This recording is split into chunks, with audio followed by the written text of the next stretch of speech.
I'm female 33, engaged to my fiancé male 36. I have a preschool daughter and he has a teen daughter. He comes from a conservative family, so we won't move in together till after marriage. So far we're on good terms as a blended family, but I noticed that my stepdaughter acts kind of distant towards my daughter. Whenever I try to talk to my fiancé about it, he'd tell me to give the kids a chance to bond and warm up to each other. My stepdaughter's birthday took place on Sunday. Since she's into baking, she decided to bake cupcakes instead of having an actual birthday cake. My daughter and I went over to my fiancé's house to attend the party, and I brought my stepdaughter a gift, which was an iPhone. We sat down as she started serving everyone cupcakes. Then, when it was my daughter's turn, she said she was sorry but didn't save any for my daughter. I felt confused and asked if she'd made enough cupcakes and whether there were guests that came uninvited. She said no and that she just didn't make one for my daughter. I asked why and she refused to say. I was so mad and felt hurt on my daughter's behalf. I got up and told my fiancé that I wanted to leave. My fiancé tried to stop me and offered his cupcake to my daughter, but I refused to take it. On the way out, I grabbed the gift I brought for my stepdaughter and she stood there and watched. I could hear her yell, "Dad, she took the iPhone," while I walked out with my daughter. My fiancé tried to get me to go back inside, but I refused. Later, he came over and we argued. He said I overreacted and that I know how some teenagers can be moody and do random stuff without an explanation, so I shouldn't have taken it personally. I said she excluded my daughter and didn't save her a cupcake, but he said it was just a cupcake and then reminded me that he offered his cupcake and said I should have accepted it and called it a day. He said taking the iPhone, which was supposed to be a gift back, was in poor taste and it might hurt my relationship with his daughter. I refused to give it to him so he could give it to her since she was crying about it. He left and was mad at me. We haven't talked since then except via texts. Edit. She's been wanting the iPhone for a while, and since her dad couldn't buy it, I decided it'd be nice if I gifted it to her. Also, I saw that she served her girlfriend a whole plate of cupcakes, so it's not like she baked a specific number. Not the idiot. Wow, your stepdaughter-to-be is a mean girl, which is a polite way of saying she's a brat. Brats are cultivated. Your fiancé has allowed this for her entire life and he will not change. Best of luck to you and your daughter dealing with this BS. You sound kind of awesome. You deserve so much better. OP, you paid for an iPhone? Yeah, this isn't about you being an idiot in my opinion. It's not an overreaction when you don't feel like being disrespected and unappreciated. She left a preschooler out on purpose. She knew exactly what she was doing. Play stupid games, kiddo, and win stupid prizes. OP, wake up. Why are you the one paying for the expensive gift? The iPhone should be a parent or grandparent gift, not from you. Leaving was your only option at that point. It takes a special kind of ugly to want to exclude a little kid from a birthday celebration. If your stepdaughter-to-be can verbalize that she intentionally did not make a cupcake for your daughter, she's old enough to understand why you left. The more I think about this, the worse it gets. The stepdaughter being a jerk is one thing, but the fiancé's reaction is unforgivable. I also wouldn't be able to get over his whole family standing by and acting as if a teen bullying a preschooler is no big deal. This man and his entire family showed you who they are. Believe them. OP, you need to put major brakes on this relationship. Keep your finances separate. Consider it a blessing in disguise that you haven't moved in together yet. If you're not ready to break up, you should pull way back on the money you spend on your boyfriend. Are you paying for trips and little luxuries? Take a break for a few months and see how he reacts. Open your eyes. Oh, and I think you should give your daughter the phone. Let her use it to watch Disney movies like Cinderella, maybe with a cupcake phone case. We're both 26. Just for background, I've been telling my husband to rehome the dog for months. He brought the dog home 4 months ago. His mother gifted him the dog behind my back, and I knew for an absolute fact that we were not in a spot financially to care for this animal. He refused, saying he was already attached to the dog and she was too cute to rehome, and he felt like he couldn't rehome the dog due to the amount of money his mother spent on the dog for him, $1,200. He's wanted this dog breed for as long as I've known him. It started getting incredibly frustrating recently because the dog, who's 2 years old, has behavioral and medical issues and we're now in debt.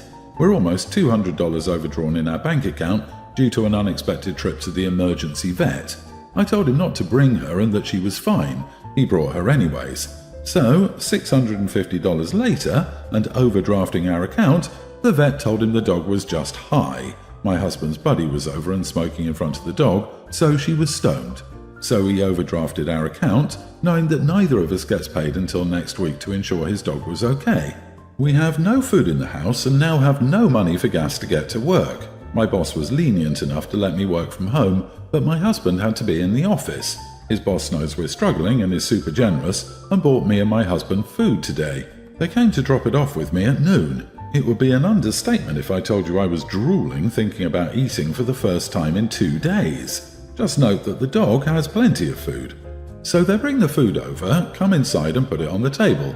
I went to hug my husband and his boss, saying thank you, and that dog got up on my table, knocked the food down and wolfed it down in 0.2 seconds flat. I immediately started crying and telling him to get the dog out of here, and I was done. Oddly enough, his boss is on my side, not only because of the money but because he knows I'm spiraling from the stress of this. On the other hand, my husband tells me I'm being overdramatic and not thinking clearly because I'm hungry. He says not only am I incredibly selfish and inconsiderate, but he won't rehome her. Am I the idiot? If this is true, and I really hope it isn't because I can feel my hope in humanity dwindle, then I know how to ease your financial burden. Lose the freaking husband. Girl, you've gone hungry for 2 days and he doesn't care. He lets you starve while proudly watching as his dog jumps on the table and eats your food. My God, this is just mental. Why are you hesitating? You deserve someone who loves you and cares about you, not the idiot. Geez, that shouldn't even need to be said. It's a mother-in-law son team who does not respect you, probably stomp all over your boundaries, so I assume you haven't been truly happy in a long time. You need to be free from all this nonsense. Rehome the dog and the hubby. You haven't eaten in 2 days and he doesn't care. That shows you how low you are on his priority list. Also, he has no money for food, but he can still afford to smoke. Sorry, but no dog is worth going into debt over, going hungry, or not being able to work because he can't pay for gas to get to work. If I were your husband, I would be mortified that my boss dropped by to bring me food. The dog is threatening your livelihood since there's no money for gas. You'd lose your jobs if you didn't have such nice bosses. Honestly though, it's time to ask yourself, are you sure you're not the one who needs to just walk away? I'm very frustrated as I write this. I've been with my wife for 15 years. We're both 33 years old and have 2 wonderful children, both very young. We're professionals in our community and earn good wages, but like many people, money is often tighter than I would like. When we had our first child, my wife decided to take a part-time job at her workplace. We had extensive conversations but agreed that the 2 days off a week would be beneficial for getting things done we otherwise would struggle with. We both work 8 a.m. to 4 p.m. With both of our children, she has taken 18 months maternity leave, and we're nearing the end of her last leave. As such, money is especially tight, and some things have fallen off, like household tasks, because having 2 kids is a lifestyle change. We both agreed that it would be great for her to return to work part-time, but we argued today. Today, she told me that she volunteered for the PTA starting in January, when she returns to work, so she can go to my son's school on her off days. This was a bit triggering for me because I feel that the days off are for her to complete the tasks that we often don't have time for. So I told her that much, and I felt that I was very polite in what I said. I did reference household chores like laundry, dishes, vacuuming and whatnot. Again, it was not to be misogynistic, but our family does happen to follow the stereotypical archaic family structure, where we have a partially stay-at-home mom and me working full-time, plus overtime occasionally. The climax of this argument was my wife getting irate and telling me that I couldn't tell her what she could do on her days off. I reminded her that these were not days off, but rather an agreement where she works part-time but gets our family tasks done. She feels I'm overbearing and doesn't want to sign up for that, but she doesn't want to return to work full-time either. I'm not trying to be rude or ignorant, but I'm frustrated.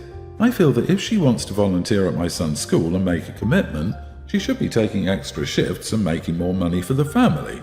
Also, if she's going to stay part-time, she needs to accept that family responsibility comes first. Am I being an idiot? I feel she's selfish by wanting full control over her days off while not working full-time. I don't know if I'm right or wrong here, and I'm struggling to understand her perspective. Edit. I didn't use PTA properly. It was volunteering throughout the week at the school that was frustrating. Roughly 4 hours a day on her days off. She works Tuesday, Wednesday and Thursday. She has Friday, Saturday, Sunday and Monday off. You are the idiot. Kids don't raise themselves. Your wife is getting involved with their schooling and the parenting community. That doesn't exactly sound like a fun hobby or day out. She doesn't have bottomless mimosas during this time. This is work. You absolutely do not get Stella what to do with her time off. I suggest you hire a cleaner that you both pay for. Or, the dude has 2 days off, so maybe he could clean and do laundry on Saturday and Sunday like every other working family out there. You are the idiot because family tasks are family tasks, not wife tasks, and volunteering at school is work, not leisure, and it's good for your children's development. For example, you could have done a load of dishes in the time it took you to write this. Listen, your kids are small. One day they will be grown. Do you think they'll remember whether the floor was vacuumed and the windows were washed? Or do you think they'll remember that their mom was there for them? Some of my best times were volunteering at my kids' schools, and they'd tell you the same. Don't take that away from your wife and kids. If you can, try to carve more time for yourself to be there for them too. You won't regret it even if the baseboards are dirty. They'll just remember that you showed up. My grandmother recently passed away and I was the sole benefactor of her will. She wasn't a rich woman, but she was comfortable enough and she left me her house, car and savings. My father is her only child, but he'd made it clear early on when the will was being written up that he didn't want anything from her will and to give it to me, which he did. I have an older brother who I haven't seen in 5 years. The family disowned him for the crap he did, which included stealing from various members of the family and other stuff.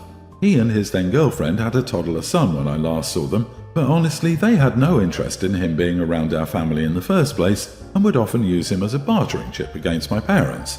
His girlfriend, who is his ex, apparently now reached out to me on social media the day after the funeral and was all sweet and called me babes, which we're not friends. To sum up, she asked when the will was being read so she could come. I asked her why she'd be coming and she said to find out her son's share of the inheritance.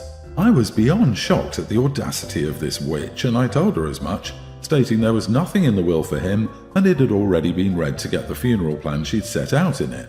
She was angry at this and demanded to know why he'd not been included in the will and asked who'd gotten the things in the will.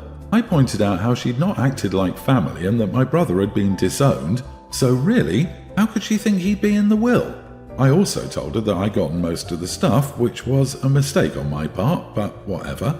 She began to demand I split it with him, stating that the nice house was much too big for a single 21-year-old girl, and how I didn't need it as much as her, as she had a child to take care of, and how I was being selfish and should sign it over to her, or that I should give her a cut of the money for my nephew's future, and that it was my responsibility as his aunt.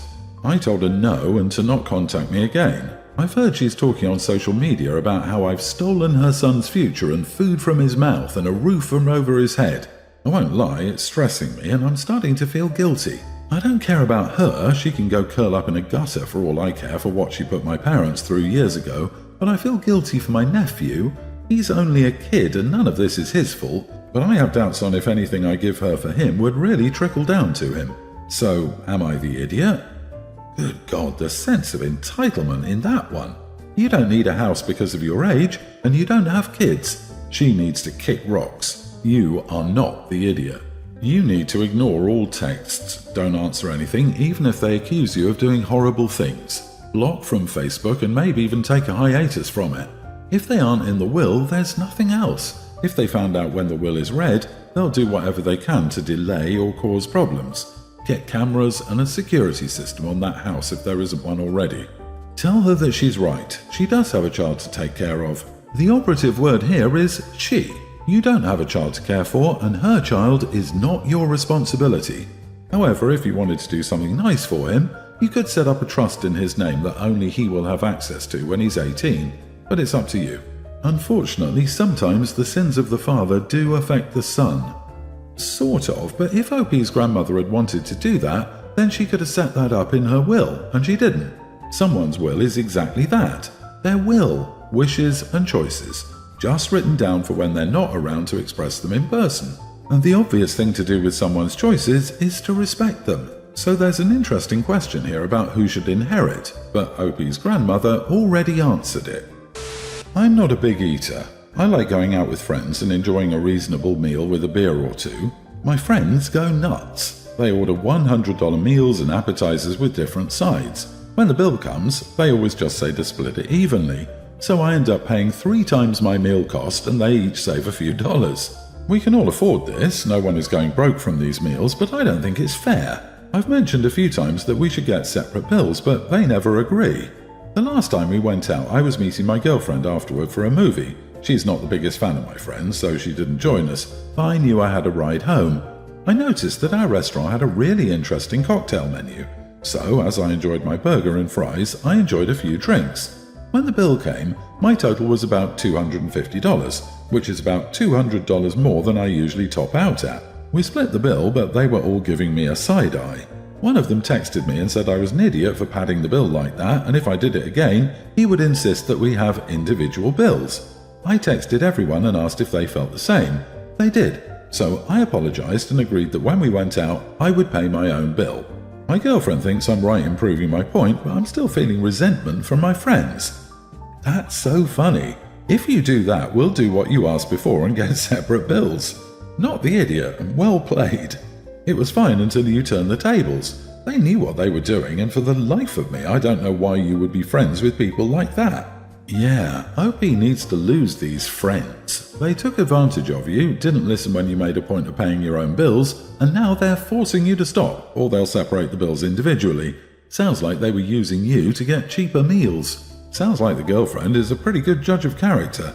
OP's cheekiness is deliciously well played. I loathe bill-splitting shenanigans with folks who knowingly order extravagant meals or pricey drinks while expecting others to help foot the costs. Honestly, I wouldn't be friends with these users.